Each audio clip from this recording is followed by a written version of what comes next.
नमस्कार दोस्तों, स्वागत है आपका अपने YouTube channel target with MS में। आज हम बात करेंगे एक बहुत चर्चित जो मुद्दा बना हुआ है रिट एग्जाम 2021 को लेकर। कुछ विद्यार्थी रिट रद्द की मांग करें, जबकि कुछ विद्यार्थी रिट रद्द नहीं होने की मांग करें और जांच कराने की मांग करें। लेकिन कुछ विद्यार्थी सीबीआई जांच की मांग करें तो कुछ विद्यार्थी रिट 50,000 की बात करें। ये एक बहुत बड़ा मुद्दा बना हुआ है रिट एग्जाम 2021 को लेकर। इस पर हम आज बात करेंगे। इस मुद्दे पर कोई भी बात करना नहीं चाहता, क्योंकि आपको भी पता होगा कि हर एक सिक्के के दो पहलू होते हैं। लेकिन इस एग्ज़ाम को लेकर बात करें तो इसके तीन पहलू हैं, सामने आ रहे हैं। जैसा कि आपको पता होगा, रिट 50,000 के जो फैसला था उस पर मुख्यमंत्री ने जिसे रिट 20,000 की घोषणा की थी, तब काफ़ी विद्यार्थियों के मैसेज आ रहे थे कि सर हम नई रिट की तैयारी करेंगे। और कुछ विद्यार्थी वो थे जिन्होंने बहुत कम नंबर आए थे रिट में, जिनके 100 से कम नंबर थे, वो विद्यार्थी ये सोच रहे थे कि हम नई रिट की तैयारी करेंगे। और रिट 20,000 की घोषणा हुई तो बहुत से विद्यार्थी खुशी नज़र आ रही थी। लेकिन कुछ विद्यार्थियों के मैसेज आ रहे थे कि सर 50,000 हो जाती तो हमारी सिलेक्शन हो जाता, हम 1-2 नंबर से रह रहे हैं। तो उस समय भी कोई भी मुद्दा बना हो, उसमें हमेशा दो पहलू होते हैं। लेकिन इस एग्जाम में देखें तो तीन पहलू सामने आ रहे हैं। कुछ विद्यार्थी मांग करें कि रिट रद्द नहीं होनी चाहिए, और जो भी विद्यार्थी इस नकल प्रकरण में पाए जाते हैं उन विद्यार्थियों को दोषी कराते हुए उनकी हमेशा के लिए उन्हें ब्लैक लिस्टेड किया जाए और उनको गिरफ्तारी करके उनसे जो भी हो आगे कार्रवाई की जाए। लेकिन कुछ विद्यार्थी ये मांग करें कि सर रिट रद्द होनी चाहिए और रिट की सीबीआई जांच होनी चाहिए। लेकिन कुछ विद्यार्थी ऐसे भी है जो ये कह रहे हैं कि रिट रद्द नहीं होकर रिट के पद 50,000 किए जाए, जिससे जो विद्यार्थी कम नंबर से रह रहे हैं या जिनकी मान लो ऐसे विद्यार्थी है जो नकल में पकड़े जाते हैं, वो विद्यार्थी अगर पकड़े नहीं जाते हैं, सभी विद्यार्थी नहीं पकड़े जाते हैं, तो उनका सिलेक्शन 50,000 की वजह से हो जाए। तो सब अपनी अपनी सोच रहे हैं, कोई भी इस मुद्दे को समझने की कोशिश नहीं कर रहा है। मुख्यमंत्री जी क्या चाहते हैं, इस पर भी हम बात करेंगे। रिट का भविष्य क्या है, इस पर भी हम बात करेंगे। आज एक एक मुद्दे पर बात करेंगे। पहला मुद्दा है रिट रद्द होनी चाहिए या सीबीआई जांच की मांग करें। कुछ विद्यार्थी, जैसे हमेशा राजनीति चलती है और ये राजनीति हमेशा यही चाहती है कि विद्यार्थियों को कैसे भी करके यूज किया जाए, और जो भी हो, अब आपके भविष्य से जो भी राजनीति कर रहे हैं उनसे कोई मतलब नहीं है। आपका भविष्य किस प्रकार का है या आपका भविष्य में क्या होगा, कोई मतलब नहीं है। उन्हें अपनी राजनीति चमकानी है, उनका अपना भविष्य बनाना है। अगर मान लो जो मांग कर रहे हैं रिट रद्द की, जैसे बीजेपी वाले रिट रद्द की मांग कर रहे हैं, तो उनका एक मकसद है, अगर रिट रद्द होती है तो अगली बार चुनाव में मुख्यमंत्री जी को घेरा जाएगा और कांग्रेस को वोट तोड़ने की कोशिश की जाएगी। ये एक उनका एक एजेंडा है। सब अपनी रोटियां सेकने में लगे हुए हैं। कुछ अन्य नेता भी हैं जो अपनी रोटियां सेक रहे हैं, कुछ सीबीआई जांच की मांग कर रहे हैं। तो पहली बात आपको मैं बता देता हूं, अगर मान लो सीबीआई जांच होती है तो क्या गारंटी है इस बात की कि सीबीआई जांच महीने में 2 महीने में पूरी हो जाएगी? क्या पिछली जो सीबीआई जांच हुई है वो पूरी हुई है क्या टाइम पर? तो सीबीआई जांच एक लंबी प्रोसेस है, और अगर सीबीआई जांच करवाई भी जाती है तो एक लंबी प्रोसेस होगी, और उस प्रोसेस के बाद रिजल्ट आएगा।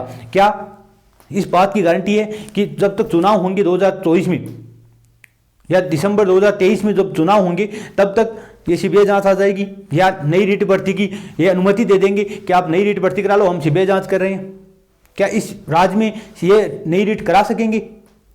एक मुद्दा बना हुआ है कि सीबीआई जांच करा तो लेते हैं, लेकिन अगर सीबीआई जांच का पक्ष करते हैं तो जरूरी नहीं है कि सीबीआई जांच तुरंत प्रभाव से लागू हो और 2 या 3 महीने में रिजल्ट दे दे। ऐसा संभव नहीं है। कुछ विद्यार्थी ये कह रहे हैं कि सर एसओजी हर विद्यार्थी को पकड़ पाएगी क्या? तो जो एसओजी ऊपर तक पकड़ सकती है विद्यार्थियों को, वो नीचे भी जा सकती है। नीचे पकड़ना आसान है, चेन जब मिलती है तो विद्यार्थी आसानी से पकड़ में आ जाते हैं। अब कुछ विद्यार्थी ये भी कह रहे हैं कि सर भजनलाल से राम कृपाल को पकड़ने में 3 माह का समय लग गया, तो क्या सभी विद्यार्थियों को, जैसे मान लो अगर 500 है, 2000 है, जितने भी है, उनको पकड़ने में एसओजी कितना समय लेगी? तो ये हमेशा जांच होती है, एसओजी कार्य कर रही है। अगर मान लो एसओजी सही ढंग से कार्य करती है और मुख्यमंत्री जी का निर्देश रहता है और जल्दी से कार्रवाई करती है, तो काफ़ी विद्यार्थियों को पकड़ लेगी, और जिन विद्यार्थियों को नहीं पकड़ पाएगी उन विद्यार्थियों से कभी भी इस प्रकार से अगर भर्ती प्रक्रिया चालू रखी जाती है या भर्ती प्रक्रिया में स्टे लगाया जाता है, तो भी इस बात, अगर भर्ती प्रक्रिया चालू रहती है तो इस बात का एक उनसे शपथ पत्र ले लिया जाता है कि आपको अगर इस अनुचित पाए जाते हैं, आप जो रिट धांधली प्रकरण में लिप्त पाए जाते हैं, तो आपको कभी भी बर्खास्त या कभी भी नौकरी से निकाला जा सकता है। तो जब भी जांच आएगी तब वेटिंग लिस्ट वालों को सिलेक्ट कर लिया जाएगा। इस प्रकार भी हो सकता है। अब इसका क्या भविष्य हो सकता है रेट का? तो आपको पता होगा जो मुख्यमंत्री जी ने भाषण दिया था, जो मीडिया के सामने रूबरू हुए थे मुख्यमंत्री जी, और जिनका एक ट्वीट भी आया था, इन दोनों ट्वीटों को अगर ध्यान में रखा जाए तो मुख्यमंत्री जी इस बात के बिल्कुल भी पक्षधर नहीं है कि रेट रद्द हो, क्योंकि एक उनकी भी एक नाक का सवाल हो गया है कि रेट रद्द करना एक बहुत बड़ा आगे की परीक्षाओं के लिए। और जो मुख्यमंत्री जी अब जो चुनावी साल है कोई भी, मैं किसी का पक्षधर नहीं हूं, ना कांग्रेस का पक्षधर हूं ना बीजेपी का पक्षधर हूं, एक शिक्षक के नजरिए से, और आप भी अगर शिक्षक बनने जा रहे हैं तो एक निष्पक्ष तरीके से सोचना सीखिए, क्योंकि आपको अगर शिक्षक बन गए तो आपको किसी के भी अधिकार में बोलने का हक नहीं है। आप एक शिक्षक हो, आपको निष्पक्ष तरीके से बोलना होगा। और मैं आपको निष्पक्ष तरीके से बोलूं तो चुनावी जो साल है उनमें मुख्यमंत्री ये चाह रहे हैं कि जो भी भर्ती प्रक्रिया है वो एक कैलेंडर से जारी हो, और कैलेंडर से नियमित तय समय पर, जैसा आप पिछली भर्ती प्रक्रियाओं को देखें तो ऐसा ही भर्ती की बात कर ले, वीडियो की बात करें या आरएस परी की बात करें, तीनों एग्जाम्स है वो जो एग्जाम डेट निर्धारित की गई थी उसी एग्जाम डेट पर एग्जाम हुई थी। तो मुख्यमंत्री चाहते हैं कि हर भर्ती प्रक्रिया एक नियमित समय से हो, और अगर रेट एग्जाम रद्द की जाती है तो काफ़ी सारी भर्तियां हैं वो प्रभावित होगी। इस वजह से वो नहीं चाहते हैं कि रेट रद्द हो, जबकि कुछ भाजपा के और कुछ बेरोजगार ये चाहते हैं कि रेट रद्द हो और नई एग्जाम कराई जाए। अब मैं विद्यार्थियों को उनको कहना चाहूँगा जिनके नंबर मान लो 100 से कम बन रहे हैं, वो विद्यार्थी भी मांग करें कि जो विद्यार्थी नई रीट की तैयारी करने में लगे हुए थे, काफ़ी दिनों से नई रीट की तैयारी कर रहे थे, उन विद्यार्थियों ने तैयारी छोड़ दी है और रीट रद्द की मांग करें। वो सोच रहे हैं कि 50,000 पदों पर मान लो पूरी एग्जाम करवाई जाती है 50,000 पदों पर, तो नई रीट की घोषणा होगी और उसमें हम 50,000 पदों में अपना सिलेक्शन सुनिश्चित कर लेंगे। तो आप एक बात भूल रहे हैं कि जिन 31,000 विद्यार्थियों ने ये मान लो धांधली हुई है, तो भी 25-30 हज़ार विद्यार्थी वो है जो मेहनत करके नंबर लाए हैं। वो विद्यार्थी अगर वापस एग्जाम देंगे, और कुछ विद्यार्थी ऐसे हैं जो फर्स्ट टाइम एग्जाम दे रहे थे और उन विद्यार्थियों के टाइम मैनेजमेंट की वजह से सिलेक्शन नहीं हुआ या कम नंबर आ रहे हैं, जिनके 115 आ रहे हैं, 110 आ रहे हैं, क्या वो विद्यार्थी आपको 50,000 में आने देंगे? क्या 31,000 विद्यार्थी ये भी उसमें शामिल होंगे तो क्या आपको 50,000 में सिलेक्शन लेने देंगे? आप मांग करते रह जाओगे और मान लो 3 महीने के बाद एग्जाम डेट घोषित कर दी जाती है कि 14 या 15 मई को ही हम डेट एग्जाम वापस कराएंगे रद्द करके, तो क्या आप तैयारी कर पाओगे? यह भी एक बड़ा सवाल है आपके सामने। तो आप कुछ विद्यार्थी अपने नंबरों के आधार पर यह डिसीजन ले रहे हैं कि एग्जाम वापस कराई जाए, रिट को रद्द किया जाए। तो हमेशा ध्यान रखना 2 पहलू होंगे। मेरा क्या मत है, तो मेरा यही मत है कि ये एग्जाम हुई है जो, उस पर एसओजी जांच करे, और एसओजी जहां ऊपर तक जा सकती है वो नीचे तक भी जा सकती है, और एक एक विद्यार्थी को करके जांच करके ब्लैक लिस्टेड किया जाए और उसको कभी भी आगे एग्जाम देने के लिए अयोग्य घोषित कर दिया जाए, जिससे क्या होगा, विद्यार्थियों में भी एक भय बना रहेगा। और जो अगर पेपर खरीदने वाले नहीं होंगे तो पेपर निकलना भी बंद हो जाएगा, अपना अपनी सॉल्यूशन हो जाएगा। विद्यार्थियों में डर पैदा करना होगा, क्योंकि जो मंत्री जो राजनीतिक संरक्षण में पेपर लीक होते हैं उनमें तो कोई डर है नहीं।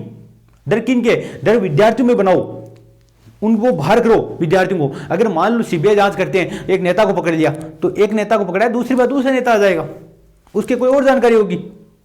ऊपर वालों को पकड़ो, लेकिन आप विद्यार्थियों को जब तक नहीं पकड़ोगे तब तक विद्यार्थियों में डर नहीं होगा। अब मान लो नेता को पकड़ रहे हैं, विद्यार्थी बच जाएंगे।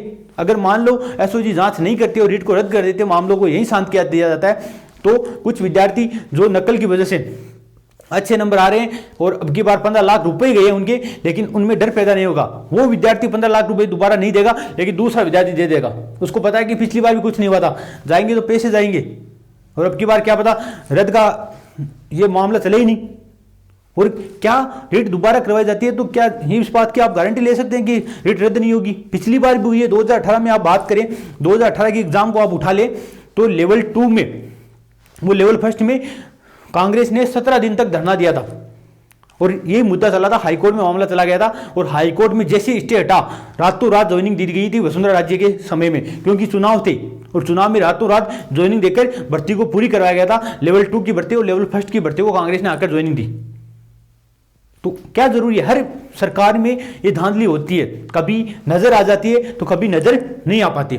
कुछ विद्यार्थी ये कह रहे हैं कि सर अगर मान लो ये धांधली इस स्तर पर हुई है, और एक बात बता दूं आपको, जितने भी राजनीतिक करने वाले लोग हैं वो जो मुख्यमंत्री पर उठा सकते हैं, इशारा कर सकते हैं। तो मान लो मुख्यमंत्री भ्रष्ट है तो आपकी एग्जाम कराने से कोई मतलब ही नहीं है, आप रद्द कर लो, वापस करवा लो, तो भी कोई मतलब नहीं है। अगर मान लो मुख्यमंत्री भी भ्रष्ट है तो ऐसा नहीं होता है। हर एग्जाम कोई मुखिया है जो मुख्यमंत्री है वो उस पर ऐसा इल्जाम लगा रहे हैं तो ये गलत है। अब आपको बता दूं कि मान लो रीट एग्जाम रद्द होती है और वापस करवाई जाती है तो इस बात की आप गारंटी नहीं ले सकते कि दोबारा रद्द नहीं होगी, क्योंकि पिछले भी रद्द हुआ है, आगे भी होते रहेंगे रद्द। जो जैसा कि पोक्सो कानून बना था कि इससे दुष्कर्म नहीं होंगे, लेकिन नाबालिग बच्चों के साथ दुष्कर्म वैसे ही हो रहा है, सरकार हो कि नहीं पा रही है। तो जरूरी थोड़ी है कोई कानून बनने से या विधानसभा में जो कानून लाया जाएगा उसकी वजह से ये रुक जाएंगे, ऐसा भी कुछ नहीं है। तो मेरा यह सुझाव है कि एसओजी जांच करे और एक एक विद्यार्थी को जो नकल में लिप्त पाया जाता है उनको निरस्त करे और उनसे जो भी कार्रवाई की जाए, गिरफ्तार किया जाए या सजा दी जाए, उनको सजा दी जाए, जिससे विद्यार्थियों में भय पैदा हो। और भर्ती प्रक्रिया को जो विद्यार्थी मेहनत से अच्छे नंबर ला रहे हैं, कि कुछ विद्यार्थी ऐसे हैं जो बहुत मेहनत करके नंबर लाए थे। अब मेरी बात करें या किसी अन्य विद्यार्थी की बात करें तो कुछ विद्यार्थी ऐसे जैसे मेरे जैसे मान लो वापस तैयारी कर लेंगे, 5-6 महीने और लगेंगे, तैयारी कर लेंगे, वापस नंबर ले आएंगे, कोई दिक्कत नहीं है। लेकिन कुछ विद्यार्थी, सभी की स्थितियां सेम थोड़ी होती है। मान लो मैं वापस पढ़ सकता हूं, हर विद्यार्थी वापस थोड़ी पढ़ सकता है, क्योंकि वो लॉकडाउन था। कुछ विद्यार्थियों ने स्कूल जो प्राइवेट स्कूल में पढ़ा रहे थे, मेरे भी कुछ गुरुजन है जो प्राइवेट स्कूल में पढ़ा रहे थे, उन्होंने प्राइवेट स्कूल में लीव लेकर कोरोना की वजह से वैसी छुट्टियां चल रही थी और कुछ महीने के लिए 2 साल के लिए वो स्कूल छोड़ दी और तैयारी करने लगे और उनके अच्छे नंबर आ रहे। लेकिन क्या वो रोजाना यही करेंगे? अपने बच्चे नहीं पाले, उनको नौकरी नहीं करनी पड़ेगी। कुछ विद्यार्थी जिनकी एज ओवर हो रही है वो विद्यार्थी क्या करेंगे? अगर रीट को रद्द कर दिया जाए तो एक बार आप सोच कर देखिए, आपके नंबरों से एक बार निष्पक्ष निकलिए, बाहर निकलिए आपके नंबरों से, आपके कितने नंबर बने उसको छोड़िए। एक बार आप ये सोचिए, क्या वो विद्यार्थी, मान लो अपनी एज के, हर विद्यार्थी थोड़ी है, मान लो हम एज के हैं 23-24 एज के हैं तो हमारी एज है और हम पढ़ लेंगे वापस, कुछ नहीं है। लेकिन जो विद्यार्थी मान लो 38 साल का है, क्या उनके बच्चे नहीं है, बाल बच्चे नहीं है? उसको हर काम करना है, हर उस पर जिम्मेदारी है। क्या वो रोजाना तैयारी करता रहेगा? 3 साल से तैयारी कर रहा है, 2 साल तैयारी और करेगा, 5 साल ऐसी तैयारी करता रहेगा? तो ये पॉसिबल नहीं है। कुछ महिलाएं हैं जो कुछ गृहिणियां हैं, ऐसे मान लो उनके बच्चे को छोड़कर कहीं भी कैसे भी करके उन्होंने तैयारी की, तो रोजाना वो तैयारी कर पाएगी? या जरूरी थोड़ी है कि इस बार अच्छे नंबर किसी के आ रहे हैं तो अब की बार भी अच्छे नंबर आ जाएंगे। मान लो जिनके, मान लो मेरे 144 नंबर आ रहे हैं और मेरे मान लो 4 नंबर कम हुए, 5 नंबर 10 नंबर कम हुए, 134 पे आ गए तो मेरा 50,000 की करेंगे तो सिलेक्शन हो जाएगा। लेकिन जिनके मान लो 125 आ रहे हैं और उनको 120 आए और उनका सिलेक्शन नहीं हो तो क्या गुजरेगी उस पर? जो मेहनत कर रहे हैं उन विद्यार्थियों में क्या गुजरेगी? एक सोच सकते हो आप, समझदार हो, एक शिक्षक हो, शिक्षक के नजरिए से अगर आप देखो तो आप सोच सकते हो कि एक रीट रद्द करने से क्या अंजाम होंगे इनके, क्या भर्ती रुकेगी, जिससे क्या विद्यार्थी को फायदा होगा सच में। और हमेशा देख लेना, अगर रीट रद्द की जाती है तो भी विद्यार्थियों के साथ, कुछ विद्यार्थियों के साथ नुकसान होगा, और रीट को अगर रद्द नहीं किया जाता है तो भी कुछ विद्यार्थी तो आएंगे। लेकिन अगर एसओजी जांच करती है इसी तरीके से तो विद्यार्थियों को बाहर किया जा सकता है। कुछ विद्यार्थियों की यह मांग है कि सर रीट में मेरिट हाई जाएगी, तो मान लो अगर धांधली कम होती है और विद्यार्थियों को पकड़ लिया जाता है, कुछ 100-200 बच भी जाते हैं तो भी इतनी कट ऑफ का कोई फर्क नहीं पड़ेगा। अगर मान लो 1000-2000 पदों पर धांधली हुई है तो भी कट ऑफ में आपको पता ही नहीं चलेगा कि आपकी कट ऑफ इस वजह से हुई है। लेकिन ये तो देखो अब की बार स्वाभाविक है, कुछ विद्यार्थी को कमेंट आ रहे हैं कि सर मेरे 112 नंबर है, अगर रीट रद्द नहीं हो और अगर रीट, मान लो रीट में धांधली नहीं होती तो मेरा सिलेक्शन हो जाता। पिछली बार भी हुआ था कि 112 में साइंस मैथ में सिलेक्शन, पिछली बार भी 118 नंबर वालों को सिलेक्शन नहीं हुआ, तो इस बार सिलेक्शन हो जाता। इतना इजी पेपर आने के बाद 112 नंबर पे सिलेक्शन हो जाता। आपको लगता है कि 112 नंबर पे अगर धांधली नहीं होती तो सिलेक्शन हो जाता? पिछली बार 54,000 की भर्ती थी, उसमें 112 नंबर लाने वालों का रीट में, साइंस मैथ में सिलेक्शन नहीं हुआ, जिनके कॉलेज में मान लो अगर 60% थे। तो क्या इस बार हो जाएगा? तो कुछ विद्यार्थियों के अपने अपने तरीके होते हैं। तो इस बात को लेकर आप बिना सोचे आप किसी भी इस प्रकार का सहयोग ना करें किसी विद्यार्थी का, या जिससे दूसरे विद्यार्थी को भला हो या दूसरे विद्यार्थी को बुरा हो। हमेशा पूरे मामले को समझे। और जो पहली बात ये बता देता हूं आपको, साफ स्पष्ट कर देता हूं कि ये मामला मुख्यमंत्री जी और हाईकोर्ट के पास है। या तो मुख्यमंत्री निर्णय लेंगे या हाईकोर्ट निर्णय लेंगे एग्जाम को वापस करवाना है या नहीं करवाना। ये आपके करने से या ना करने से कुछ नहीं होगा। अब कुछ विद्यार्थी बीजेपी धरना दे रही है, क्या उससे हो जाएगा रीट रद्द? या सीबीआई जांच उससे हो जाएगी? क्योंकि पिछली बार उन्होंने भी धरना दिया था ना, 18 दिन तक धरना चला था। कांग्रेस का पूरे नेता है वो साथ बैठे हुए थे, क्योंकि उस समय चुनाव नजदीक थे, शायद चुनाव के कुछ ही दिन बचे थे, 4-5 महीने ही थे चुनाव के। इस वजह से सभी नेता है वो साथ बैठे हुए थे, धरना दे रहे थे। उनकी भी नहीं मानेगी, क्या ये मान लेगी इनकी? तो आप तैयारी कीजिए। मान लो रेट 20,000 की नई भर्ती आ रही है, उसकी तैयारी कर रहे हैं, तो उसकी आप अच्छे से तैयारी कीजिए। और मान लो अगर रद्द हो जाती है तो आपको फायदा हो जाएगा तैयारी करने का, आप फालतू चक्रों में ना पड़िए। और मान लो जो विद्यार्थी जिनके अच्छे नंबर आ रहे हैं, उनसे भी मैं अपील करना चाहूँगा कि वो विद्यार्थी भी अपनी तैयारी करते रहें, साइकोलॉजी वगैरह पढ़ते रहें, क्योंकि एक सब्जेक्ट आप कवर कर रहे हैं तो आपके सेकंड ग्रेड में, फर्स्ट ग्रेड में, असिस्टेंट प्रोफेसर में कोई भी एग्जाम हो, उसमें आपके वो सब्जेक्ट काम आ जाएगी। और अगर मान लो एग्जाम को पात्रता परीक्षा घोषित किया जाता है और दूसरी एग्जाम करवाई जाती है, तो भी उस एग्जाम में आपके जो सब्जेक्ट है और साइको है वो काम आ जाएगी। तो आप भी तैयारी करते रहिए।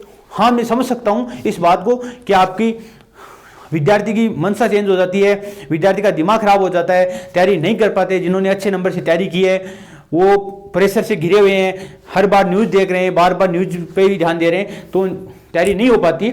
लेकिन कोशिश कीजिए कि आप वापस शेड्यूल को सही करने की, अगर मान लो रिट रद्द नहीं होती है तो आपके पक्ष में आता है फैसला, तो आप सिलेक्शन हो जाएगा और पढ़ा हुआ कभी अनर्थ नहीं जाता, सेकंड ग्रेड में या फर्स्ट ग्रेड में आपके काम आ जाएगा। लेकिन आप एक इनसे बाहर निकलिए।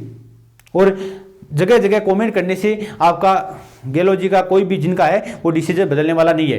हो सकता है, अब इस पर मैं बात कर रहा था, मेरा व्यू क्या है, तो अगर एसओजी जांच करती है और एसओजी में जांच में कम विद्यार्थी पाए जाते हैं, जैसे मान लो 700, 800, 1000, 2000, और इन विद्यार्थियों को पकड़ लेती है एसओजी और उनका रिजल्ट निरस्त कर देती है, तो इस भर्ती प्रक्रिया को निरंतर चलने दिया जाए। और अगर मान लो जांच में ये पाया जाता है कि पेपर 5000, 7000, 10,000 के पास पहुंचा है और एसओजी इन सभी को विद्यार्थियों को जांच करने में असफल है और जांच नहीं कर पा रही है, विद्यार्थी पकड़ में नहीं आ रहे, तो इस भर्ती प्रक्रिया को रद्द कर देना चाहिए और वापस एग्जाम करवाई जानी चाहिए। इस बात का मैं समर्थन कर रहा हूँ। मेरे खुद के नंबर है अच्छे, लेकिन इस बात का अगर आप किसी भी विद्यार्थी का बुरा हो रहा है, अगर ज़्यादा विद्यार्थियों तक पहुंच रहा है, तो भर्ती प्रक्रिया को रद्द करनी चाहिए। इसमें कोई डाउट नहीं है, किसी भी को सोचने की आवश्यकता नहीं है, मुख्यमंत्री जी को भी सोचने की आवश्यकता नहीं है। अगर भर्ती प्रक्रिया में ज़्यादा धांधली हुई है और तो इस भर्ती की प्रक्रिया को रद्द करना चाहिए। और अगर ज़्यादा धांधली नहीं होती है, एसओजी की जांच में ज़्यादा धांधली नहीं आती है, तो इस विद्यार्थी को निरंतर इस भर्ती प्रक्रिया को चालू रखे और एसओजी जो जो जांच करें उन विद्यार्थियों को बाहर किया जाए।